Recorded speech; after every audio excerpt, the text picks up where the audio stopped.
WhatsApp update করার পর আপনি যখন হোয়াটসঅ্যাপটা ওপেন করবেন, ওপেন করার পর এখানে যে 3 ডট পয়েন্ট রয়েছে এখানে যাবেন। যাওয়ার পর একটা জিনিস লক্ষ্য করুন, যেটা নতুন অ্যাড হয়েছে কোনো কোনো অ্যাকাউন্টের সাথে, এই যে সেটিংয়ের আগে দেখুন এখানে যেমন কিছুই নেই, এখানে দেখুন একটা সবুজ ছোট্ট ডট সবুজ কালারের দেখতে পাওয়া যাচ্ছে। এবং আগে বিটা ইউজারদের আসতো, কিন্তু এখন নর্মাল ইউজারদেরও কিন্তু এটা আসছে।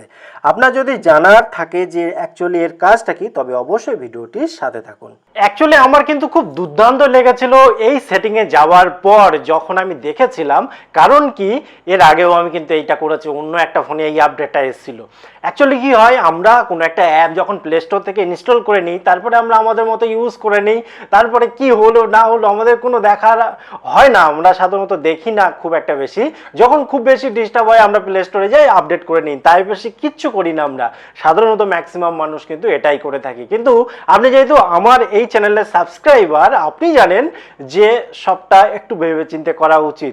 এই ক্ষেত্রে হোয়াটসঅ্যাপের এই সিদ্ধান্ত কিন্তু খুবই বেশি ভালো, খুবই বেশি প্রশংসাযোগ্য। কারণ এখানে হোয়াটসঅ্যাপ আর একটা মেসেজ আকারে আপনাকে দেখিয়ে দেবে যে সে কোন কোন প্রাইভেসি এবং কোন কোন টার্মস অ্যান্ড কন্ডিশন রাখছে, এবং আপনার থেকে কি কি ডেটা তারা নিচ্ছে, কি কাজে ইউজ করবে। এটা কিন্তু খুব দারুণ ব্যাপার, কারণ অন্য অন্য অ্যাপ তো এগুলোর ধারে পাশেও আসে না।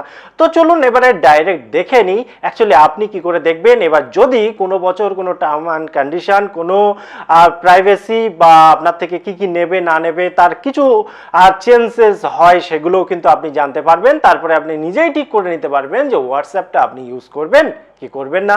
খুব একটা বেশি সুযোগ হয়ে যাবে এবং আপনার একটা স্বচ্ছ ধারণা থাকবে যে হ্যাঁ ঠিক আছে, হোয়াটসঅ্যাপ চালানোর ক্ষেত্রে কোনো প্রবলেম নেই। তো চলুন পরের পার্টটা দেখে নিই। তো চলুন দেখে নিই। আপনি কি করবেন, এখানে সেটিংয়ের উপরে ক্লিক করে দেবেন। ক্লিক করার পর এখানে স্ক্রল করে যখন নিচের দিকে আসবেন, তখন এখানে খেয়াল করে দেখুন এখানেও সেই ডট পয়েন্টটা রয়েছে।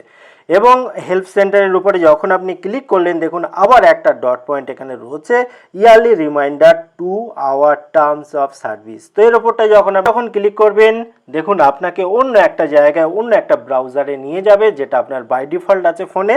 তো সেখানে এসে এখানে কিন্তু বর্তমানে এই বছরে আপনার থেকে কি কি পারমিশন নিচ্ছে বা আপডেট কি আছে সেটা কিন্তু এখানে শো করিয়ে দিচ্ছে, এবং এটা প্রতি বছরই দেবে। ভিডিওটি কেমন লাগলো অবশ্যই কমেন্ট করে জানাবেন। আবার দেখা হবে পরবর্তী ভিডিওতে। ততক্ষণ ভালো থাকুন, সুস্থ থাকুন, বাই বাই।